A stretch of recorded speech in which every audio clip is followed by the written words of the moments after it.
The second headset I ever reviewed on this channel was the Corsair Void Pros, and that was 6 years ago. I honestly didn't even know I've been doing YouTube that long. But today we're going to talk about the new Corsair Void Wireless V2. So let's go and dive deep into this headset and see if the changes and improvements are actually beneficial and worth a pickup. And of course, I'm going to kick it off with comfort here. And I first want to talk about the ear pads. As you can see, they kept that tried and true Void ear pad shape, same with the drivers over here. So it looks a little different, right? It's not a true circle or square, whatever, but I will tell you what, my ears don't get pinched in these whatsoever. As far as the length of these ear pads, we'll go all the way to the bottom there. Hopefully you can see that. And then as far as the width, right at that high point, if we come up here to the very top, that's the slimmest, right about 1.5 inches right at the top, but you see it gets wider. But I will tell you what, again, my ears don't get pinched or again, caught up in these ear pads at all. Of course, that will differ person to person, but for me, perfectly fine.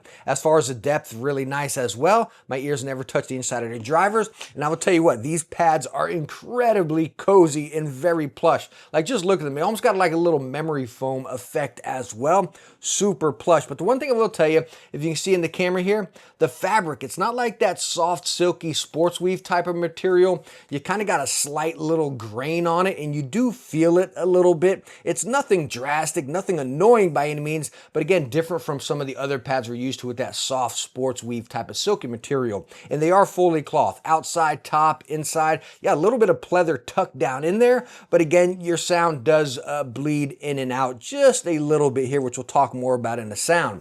Coming up here to the headband, same type of material, but incredibly plush, but it is not side to side where you're seeing a cloth. It's pretty much right here to right there. This side bit over here goes into the plastic. But again, even though it's that little bit, it was still incredibly comfortable. As far as adjustability, you see, you got that full swivel all the way out, and then inside just a little bit, and your ear cups go in and out. And as far as adjustability, they're on these little tension rods, as we've been seeing in a lot of headsets lately. They're not like clicky as far as holding in there. They just kind of glide up and down. So as far as the comfort of the new Void V2s here, whenever I take them and I put them on my head, again, myself with a bald head here, they're incredibly comfortable. Again, that headband, it just rests there. It's incredibly plush. The ear pads are incredibly plush.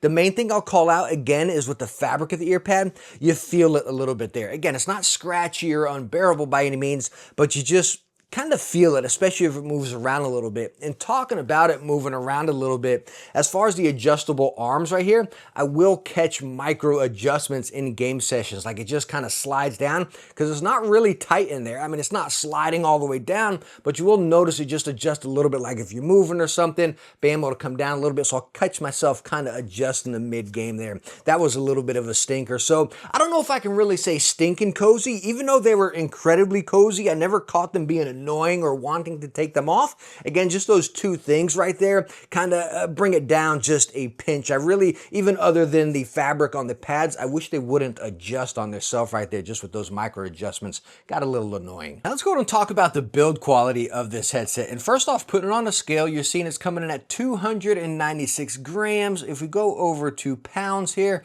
we're getting 10.4 ounces. And I'll tell you what, it's a pretty darn lightweight headset. And the difference you're going to notice is it's all plastic. When I believe the originals, they kind of had like a metal fork right in there. Now this is entirely plastic, going from the ear cups into the fork into the arm, which, by the way, I meant before the arm was metal. I'm not sure. Maybe the fork was metal too. I forget. But anyways, this headset is completely plastic and incredibly lightweight. And you really feel that when it's on the head. So with a gaming headset of this build style here, as we've seen before, you get what I like to call the SteelSeries effect, right? With the one-armed fork over here, your ear cup will start dangling a little bit rather than having two forks going around and really holding it into place. And over time, yes, that will loosen up. It's happened to my Arctics Nova Pros back in the days. They never broke because I'm pretty gentle with my stuff, but they did significantly loosen up. And we're noticing that up here where this is already a little bit loose, and all of our points going from the headband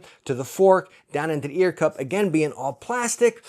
That makes me a little nervous. And when I take this and stretch it apart, it makes me really nervous. I'm not sure how well the camera can pick that up, but the ear cup is flexing out, and that plastic's flexing out more than the headband up there.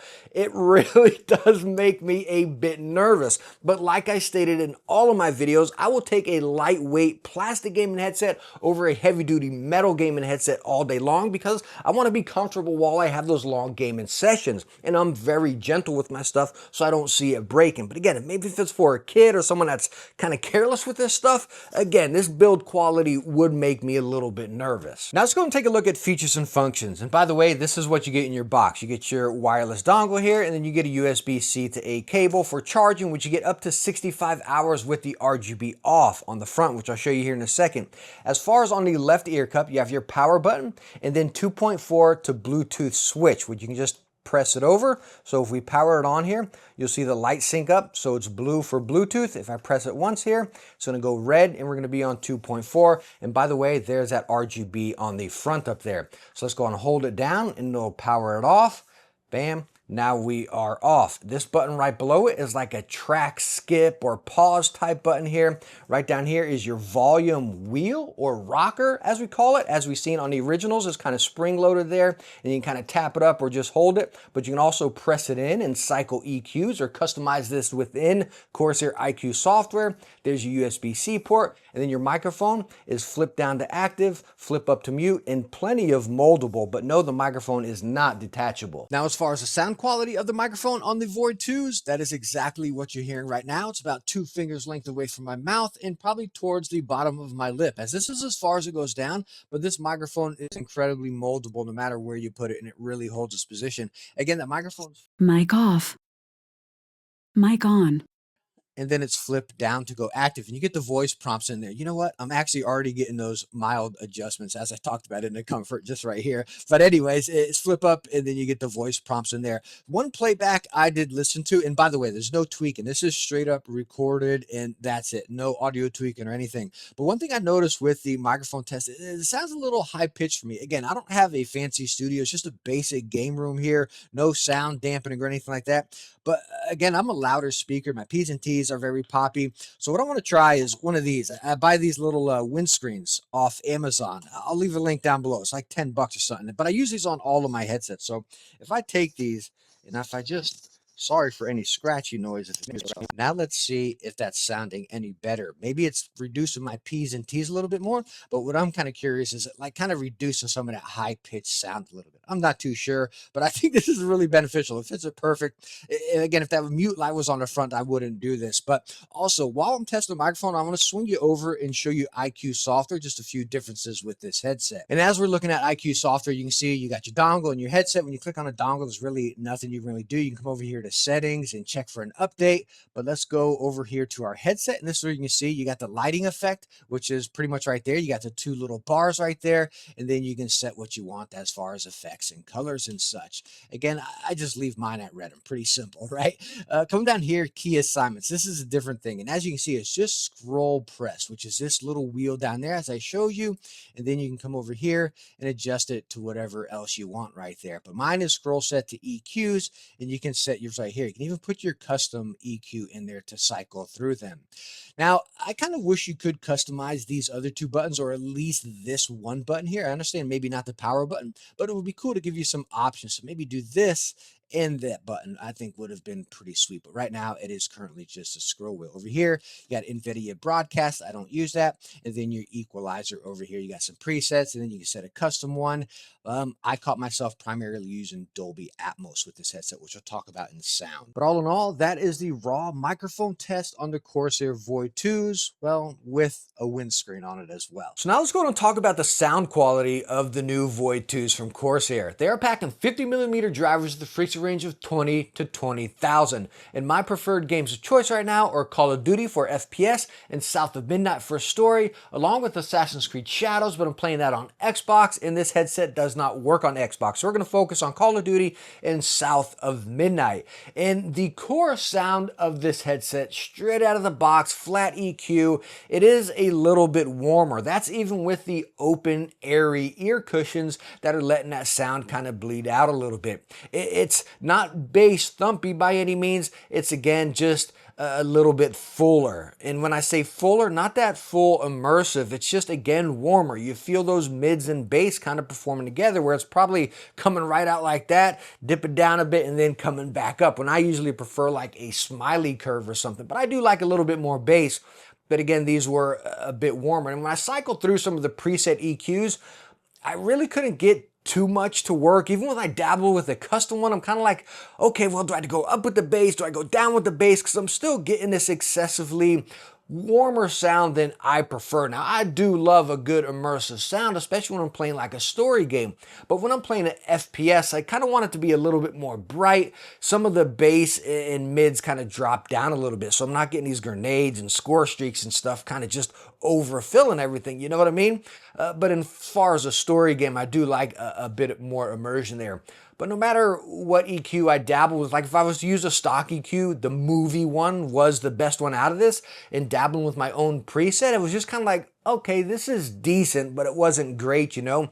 So I reverted to strictly using this headset in Dolby Atmos, and I really enjoyed it. It brought it to life to exactly what I would want. I got that bright sound, but I still got those mids and bass in the background, even though it wasn't punchy or thumpy still by any means.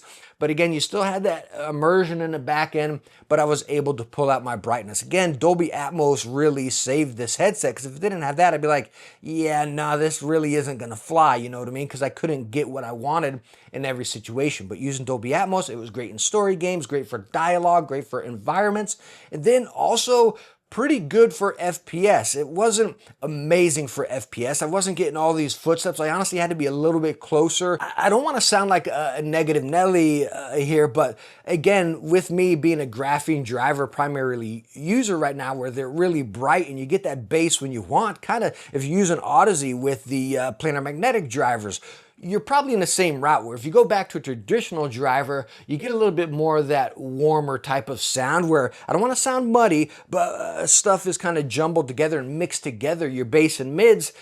That's not my preferred sound right now, you know what I mean? So I really wish they would have used graphene drivers in this. I think that would have been amazing. Would have it increased the price? I'm not too sure. I don't know about the manufacturing process. But again, for someone like me coming from that, I prefer that now. If you're not using that, maybe this would be good for you, but I can't really speak on that because, again, I don't use standard drivers anymore. I don't like that sound where, again, my mids and bass sound like they're fighting against each other. Even though, again, using Dolby Atmos, I could separate them a little bit, but it did take a little bit of work. So the sound, it's not horrible, it's not amazing, it's just kind of right here what you expect from a gaming headset, honestly. And that really rolls me perfectly into my conclusion on the new Corsair Void Wireless V2. Is it feels like a dated gaming headset with updated features and functions, having to switch from Bluetooth to 2.4, RGB, which front-facing RGB, I'm never really a big fan of because it's going to reflect off your monitor or your TV or something like that if it's glossy right there. So I would like to see, like, remove that RGB and charge $100 for this headset. I would think that would be a great, like, kind of starter point for a gaming headset with the features and functions it's packing. But at $120, I know I sound like I'm nitpicking, like, yo, dude, it's $20. Who really cares, you know? But if you're at that price point, it's like, what if you add $30 to that? What can you get? I think there's a lot more options out there, you know? And again, I would have really liked to see them have graphene drivers. There's nothing really blowing me away here. And with, again, being from 6 years from an update, I know they did the Void Elites and stuff, but I would have liked to seen a whole lot more done here. And I think simply graphene drivers could have really brought this headset to the next level.